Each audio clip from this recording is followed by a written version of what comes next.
Hey y'all, this is Palangana studying MBBS and welcome to my YouTube channel. So आज biotechnology के हम कुछ questions करने वाले हैं प्रिंसिपल एंड प्रोसेसेस वाले चैप्टर के। अभी तक मैंने पूरा चैप्टर पढ़ा दिया है, मैंने उस टाइम पे कोई क्वेश्चंस नहीं कराए थे, तो मैंने सोचा अभी थोड़े से क्वेश्चंस एज अ रिविजन या एज अ किस टाइप के क्वेश्चंस आएंगे वो करा देती हूँ। तो पहले हम लोग प्रीवियस ईयर के क्वेश्चंस कुछ लेंगे। क्यों लेंगे? पहली बात तो इसलिए कि आपको पता चले कि किस टाइप ऑफ क्वेश्चंस पूछे जाते हैं। दूसरी बात मेन इसलिए क्योंकि उसके थोड़े से ईजी है, तो आपको कॉन्फिडेंस बनेगा कि हाँ आपको आता है। फिर धीरे धीरे थोड़े से ट्रिकी क्वेश्चंस हम लेंगे। तो मैं पहले क्वेश्चंस लिख देती हूँ, उसके बाद हम चालू करते हैं। फर्स्ट क्वेश्चन, ये दोनों नीट 2022 के हैं, फेज 2। पहला question, when a particular restriction enzyme, ये असर्शन रीजनिंग का क्वेश्चन है, ए और आर दिया हुआ है। पहले एम्स में आता था, एम्स के एग्जाम में, पर जब से वो कैंसिल हुई है तब से नीट के एग्जाम में भी आता है। When a particular restriction enzyme cuts strand of DNA, overhanging stretches और स्टिकी एंड्स आर फॉर्म।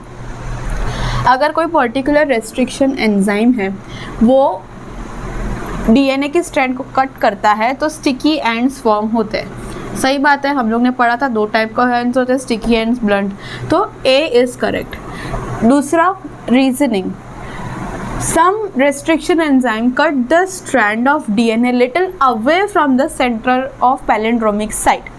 अब आप ये समझ सकते हो कि कुछ रेस्ट्रिक्शन एंजाइम है वो पैलिंड्रोमिक साइट के दूसरी जगह कट करेंगे, लेकिन नहीं, ये ऐसा क्वेश्चन नहीं बोल रहा है। ये बोल रहा है सेंटर ऑफ पैलिंड्रोमिक साइट, मतलब कि ये पैलिंड्रोमिक साइट का सेंटर है, इसकी जगह पे थोड़ी दूर अगर कट करेंगे इसीलिए स्टिकी एंड्स फॉर्म होता है, जो कि बात क्या है, सही है। और इसका रीज़न भी है कि ऑब्वियसली सेंटर में कट नहीं करेंगे, थोड़ी उससे दूर करेंगे, इधर भी सेंटर पे ना कट करके सेंटर पे कट करेंगे तो ब्लंट एंड फॉर्म होंगे ना। अगर उस पर कट नहीं करेंगे तो स्टिकी एंड्स होंगे। So A is correct, R is correct and R is the correct explanation of A. तो ऐसा कहाँ है option? A correct, R incorrect नहीं, आर करेक्ट है। A correct, R correct, R is correct explanation of A, सही। दोनों ही correct है, हाँ। R is not the correct explanation of A, तो गलत, क्योंकि करेक्ट एक्सप्लेनेशन है। A is correct, R is incorrect, गलत। नेक्स्ट देखो, ये भी नीट 2022 का है और अगारोस जेल इलेक्ट्रोफोरेसिस पे क्वेश्चन आया है, बहुत इंपॉर्टेंट टॉपिक है। पहला हमको क्या करना है, इसमें से कौन सा करेक्ट है वो चूज करना है। Agarose is a natural polymer obtained from seaweed, सही बात है, सीवीड से आता है, ये मैंने आपको बताया था। The separation of DNA molecules in agarose gel electrophoresis depend on the size of DNA, ये भी मैंने आपको बताया था, चार्ज के बेस पे नहीं होता, सिर्फ साइज के बेस पे होता है, सही है ये भी। DNA migrates from negatively charged electrode to positively charged electrode. DNA कहाँ से कहाँ जाता है? ऊपर होता है C माइनस, नीचे होता है A+। हमें क्या मिलता है, टॉपर लोगों को A+, और डीएनए नेगेटिवली चार्ज होता है, इसलिए वो कहाँ जाता है, पॉजिटिव की तरफ। तो वो कहाँ से जा रहा है, नेगेटिव से पॉजिटिव। सो इधर क्या लिखा है, नेगेटिव से पॉजिटिव, तो ये भी सही है। DNA migrates from positively charge electrode to negative, नहीं, ये तो उल्टा हो गया। तो BCD करेक्ट, ऐसे देखते हैं, A, B और C करेक्ट है। कहाँ है ऑप्शन, ये रहा। इसमें देखो एक ऑप्शन दिया A, B, D करेक्ट। जिसको नहीं पता हो कि नेगेटिव और पॉजिटिव में से किस में जाता है, वो A, B, D करेक्ट भी कर सकता है। इसलिए डीएनए इज नेगेटिवली चार्ज्ड, इसलिए वो किसकी तरफ जाएगा, अपोजिट चार्ज की तरफ, यानी एनोड, तो पॉजिटिवली चार्ज की तरफ जाएगा। नेक्स्ट क्वेश्चन, ये भी 2022 का है।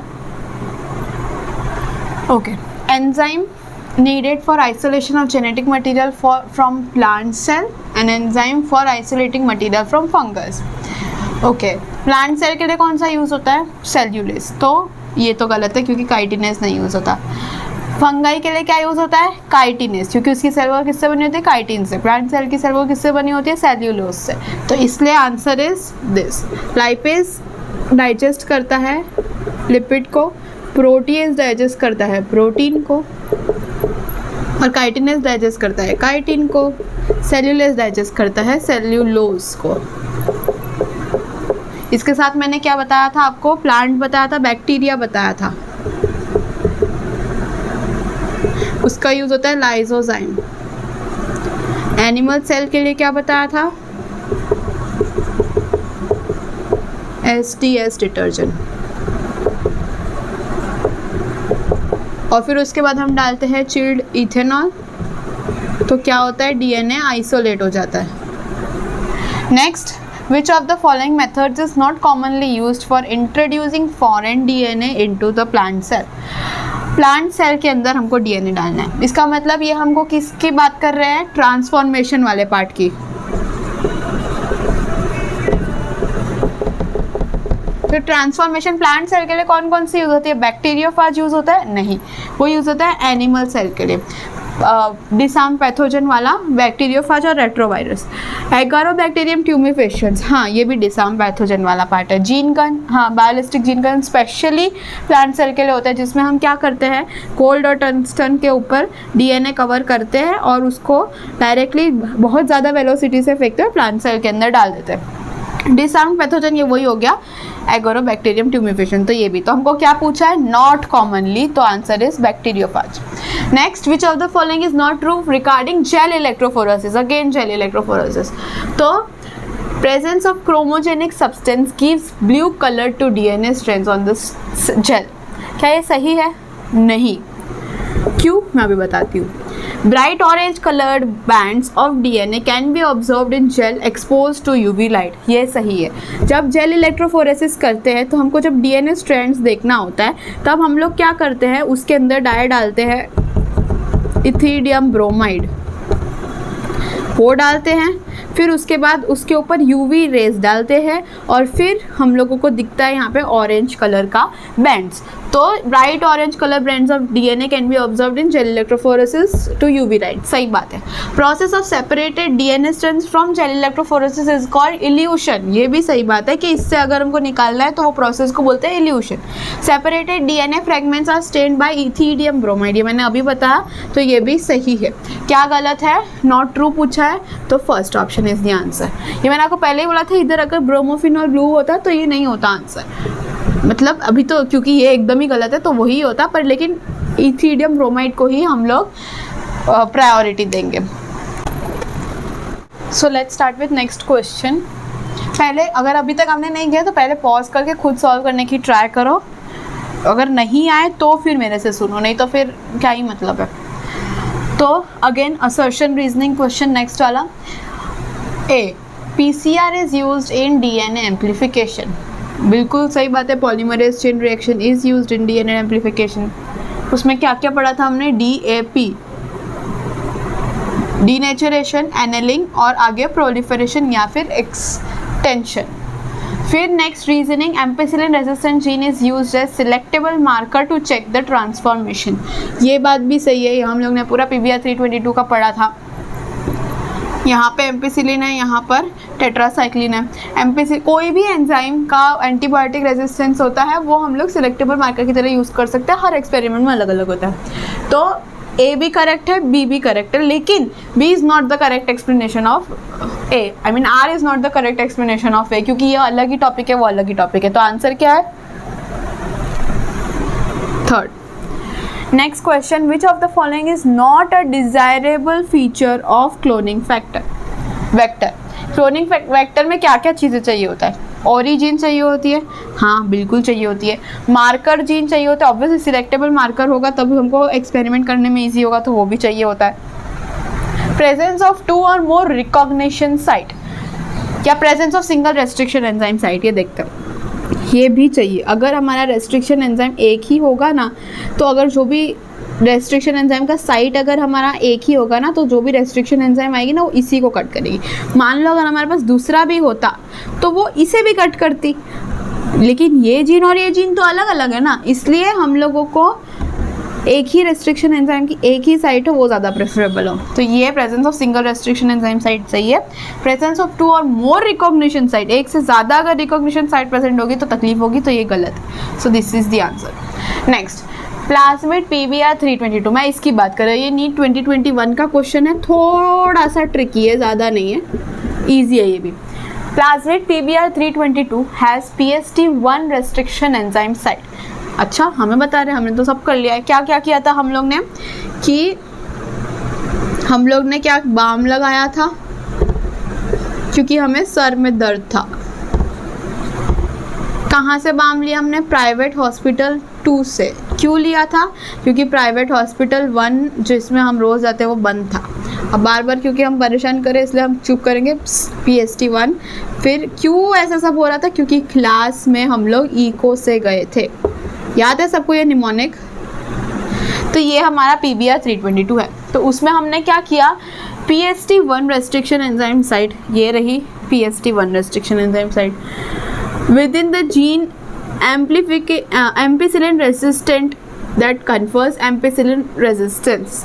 ठीक है, तो यहाँ पर एम्पिसिलिन रेजिस्टेंस की जीन होती है, यहाँ पे टेट्रासाइक्लिन रेजिस्टेंस की जीन होती है, पर हम इसकी बात कर रहे हैं। A gene of beta galacto is use for inserting a gene of beta galactosidase. मतलब इसे निकाला, इससे काट के इसे निकाला और इसकी जगह क्या हमने डाल दिया, बीटा गैलेक्टोसिडेस की जीन, यानी हमने क्या पढ़ा था, लैग्जी, तो यहाँ पर वो डाल दिया। तो अब recombinant plasmid is inserted in E coli, ये भी बहुत बढ़िया है।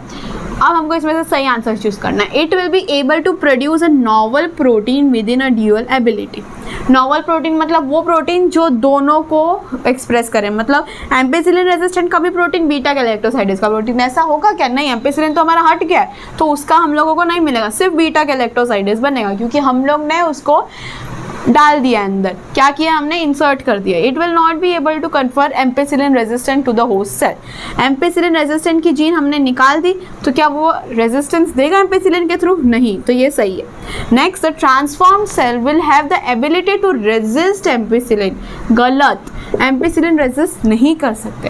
As well as produce beta, ये भी गलत। दोनों थोड़ी होता है, एक ही चीज़ हो सकती है। खाली बीटा गैलेक्टोसाइडस प्रोड्यूस होगा, पर इनके साथ साथ दोनों चीज़ करेंगे नहीं। It will lead to lysis of host cell, ऐसा कुछ नहीं होता है। अगर तुम नया जीन ऑफ इंटरेस्ट प्लाज्मिड से डालो तो कैसे लाइसिस ऑफ होस्ट सेल हो जाएगी? इसलिए आंसर इज दिस। ठीक है, अभी हम बढ़ते हैं नेक्स्ट क्वेश्चन पे।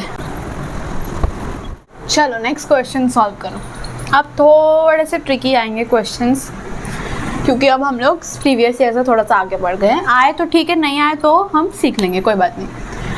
पहला, telomeric sequence, centromere, autonomously replicating gene sequence from yeast are characteristic feature of।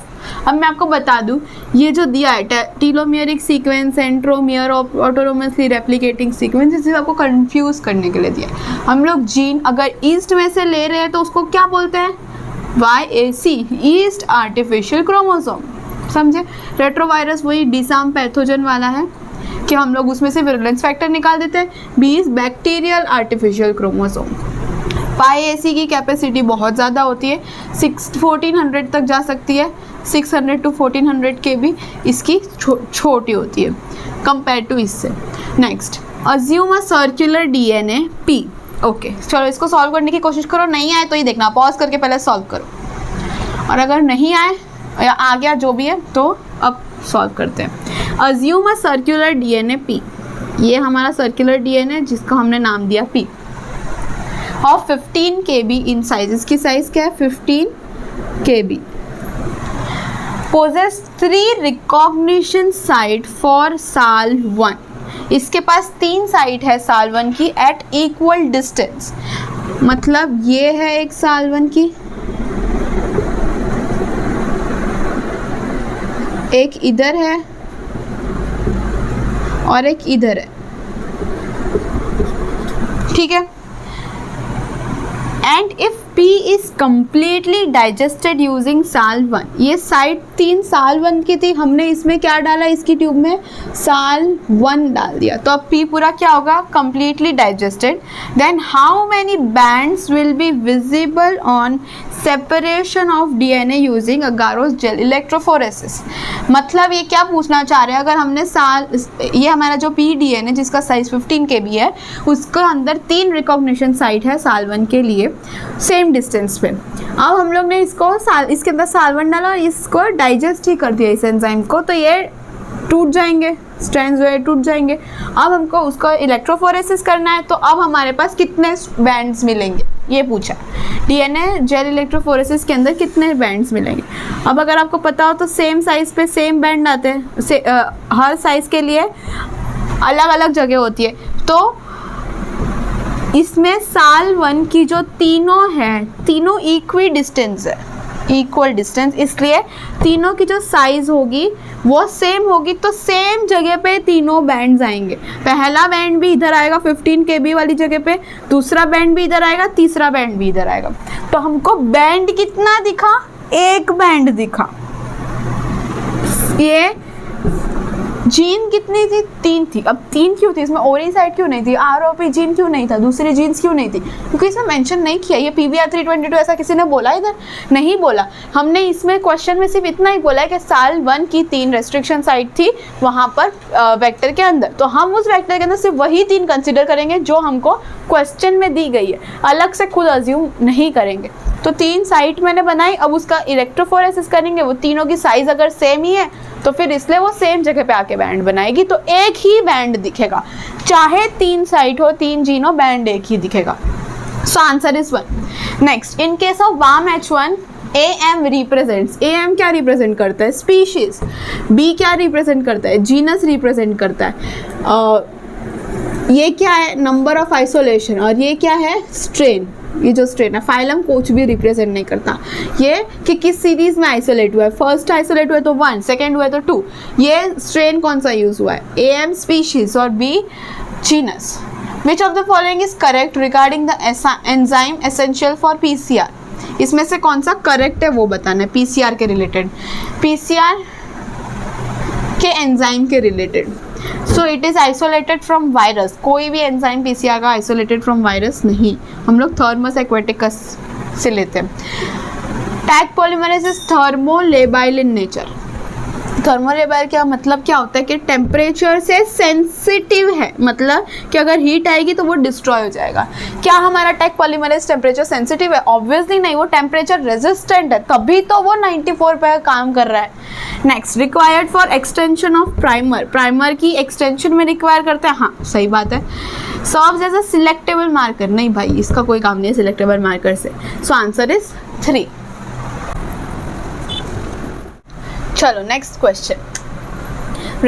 Restriction enzyme X cuts the DNA between bases G and C only when the sequence GAATTC is present in the DNA। जब भी GAATTC present होगा तब ये G और A के बीच में cut करेगा। ये सेम हमारा इको R1 करता था, है ना? If the gene of interest is inserted at the recognition site of X enzyme in the cloning vector of PBR 322, मतलब इस जो इको R1 का एंजाइम है PBR 322 में, वहाँ पर ये कट लगाया, ये PBR 322 है। अगेन वो कैसा होता है? सबसे पहले बाम लगाते हैं, बाम H1, उसके बाद क्यों बाम लगाते हैं? साल 1 सर में दर्द हो रहा है, प्राइवेट हॉस्पिटल से हम लोग दूसरे प्राइवेट हॉस्पिटल से दवाई लाए हैं क्योंकि हमको पहले वाले से नहीं मिली, सब परेशान कर रहे थे, सबको चुप कर रहे हैं। PST1 क्लास में हम लोग इको में आए, तो हमने क्या किया? ये बोल रहा है कि GAATTC पे G और A के बीच में कट लगा रहा है ये एंजाइम। वो कौन करता है? इको R1 करता है। वही PBR 322 में हम लोग ने डाल दिया, तो इको R1 यहाँ पे क्या कर देगा? कट कर देगा। Then which of the following is true? तो हमको बताना है क्या ट्रू है। इसका मतलब ये वाला जो एंजाइम है उसको हम लोग ने इस इधर इंसर्शन की, कोई यहाँ पर इको R1 से कट के कोई एंजाइम की इंसर्शन की। हम पहले कहाँ करते थे? इसमें, जो मैंने आपको एक्सपेरिमेंट बताया। अभी हमने जगह चेंज कर दी। So first option, in this case one antibiotic resistant gene helps in selecting the transformants whereas the other antibiotic resistant gene helps in selection of recombinants। जो पहले होता था कि पहले वाला हम लोग ट्रांसफॉर्मेंट सिलेक्ट करेंगे एम्पेसिलिन से और टेट्रासाइक्लिन से रिकॉम्बिनेंट, लेकिन इसमें ऐसा नहीं होगा क्योंकि दोनों ही टेट्रासाइक्लिन रेजिस्टेंट है, तो टेट्रासाइक्लिन में सब ग्रो करेंगे, तो ये रिकॉम्बिनेंट सिलेक्शन के लिए गलत है। लेकिन हाँ, ट्रांसफॉर्मेंट का सिलेक्ट कर सकते हैं। Recombinant will grow in ampicillin medium and not on tetracycline. Recombinant ampicillin में ग्रो करेंगे, टेट्रासाइक्लिन में भी ग्रो करेंगे। All the transformant will grow on medium containing both antibiotics. ये सही है, दोनों में ग्रो करेंगे। और नो रेप्लिकेशन तो नहीं होगा क्योंकि ओरिजिन तो यहाँ पर है ही, वो थोड़ी हटाइए, तो वो आंसर 3rd हो जाएगा। तो नेक्स्ट, अब हम ये बात करेंगे ब्लू वाइट सिलेक्शन की, यानी कि लेग-Z इंसर्शनल इनएक्टिवेशन वाला। So in blue white selection method the presence of chromogenic substrate gives blue coloured colonies of non. सबसे पहले तो हम लोग ने कैसे याद किया था, जो जगह भी नहीं है, एक मिनट,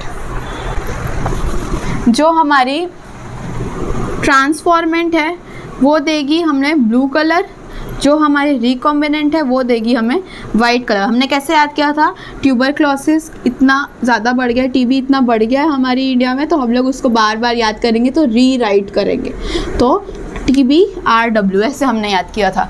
तो ट्रांसफॉर्मेंट ब्लू होंगे, रिकॉम्बिनेंट वाइट होंगे। तो हमने इसमें क्या करना है, blue white selection method, presence of chromogenic substrate gives blue coloured colonies of non recombinant bacteria, यानी ट्रांसफॉर्मेंट की ब्लू कलर कॉलोनीज दे रहा है। ये सही बात है, क्रोमोजेनिक सब्सटेंस जो हम लोग उसके अंदर डालते हैं। But white colour colonies for recombinant bacteria is due to, white colour colonies किसकी वजह से, तो हमारा जो वो होता है इधर यहाँ पे लेग-Z जीन होता है, लेग-Z जीन का हम लोग क्या करते हैं, इसको हटाते हैं।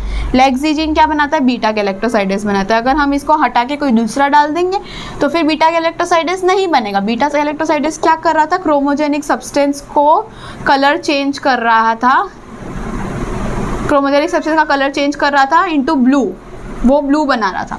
यहाँ पर हम लोग ने लेग-Z जीन से बीटा गैलेक्टोसाइडेस बनना ही बंद करवा दिया, तो अब ब्लू कलर नहीं बनेगा, तो क्या रहेगा, वाइट रहेगा। तो हमको ऑप्शंस देखने हैं। Insertional inactivation of beta galactosidase, बिल्कुल सही, insertional inactivation beta galactosidase in non recombinant bacteria. नहीं भाई, हम रिकॉम्बिनेंट की बात करें तो नॉन रिकॉम्बिनेंट कहाँ से आ गया, तो ये इसलिए गलत। Insertional inactivation of beta galactosidase सही। Coding gene in recombinant bacteria, बिल्कुल सही। recombinant bacteria that show insertional inactivation of alpha galactosides, गलत। alpha galactosides का पूरा अलग ही कुछ कॉन्सेप्ट होता है, तो आपको जानने की जरूरत नहीं है। इसमें भी इंसर्शनल एक्टिवेशन भी लिखा ऊपर से और अल्फा, तो ये भी गलत। तो answer is second. Last question आज का, डाउनस्ट्रीम प्रोसेसिंग। मैंने आपको लास्ट क्लास में बोला था डाउनस्ट्रीम से डायरेक्ट ऐसे बैठा लाइन का क्वेश्चन आता है, includes all of the following except. तो ये टाइप ऑफ एक्सट्रैक्शन मेथड है, डाउनस्ट्रीम प्रोसेसिंग बोलते हैं इसको। इसमें क्या कहते हैं, सेपरेशन एंड प्योरिफिकेशन। तो वो तीन वर्ड इधर लिखे, एक्सट्रैक्शन लिखा है, प्योरिफिकेशन लिखा है, सेपरेशन लिखा है। तो गलत क्या है, DNA आइसोलेशन, क्योंकि इसके अलावा बाकी सब आते हैं डाउनस्ट्रीम प्रोसेसिंग में। With this we have finally completed our biotechnology का चैप्टर। अगर आपको इसके सारे आंसर समझ में आ गए या हो गए, बेटर तो ये, अगर आपके हो गए काफ़ी सारे सॉल्व, तो आपको बहुत अच्छे से आ चुकी है बायोटेक्नोलॉजी। आप क्वेश्चंस करोगे तो 90% आपके क्वेश्चन, 99% आपके क्वेश्चंस हो ही जाएंगे कहीं से भी करोगे तो अब हम नेक्स्ट लेक्चर में दूसरा चैप्टर करेंगे। आज का लेक्चर यहीं पे कंप्लीट करते हैं। With this I will meet you in my next one. Till then bye bye.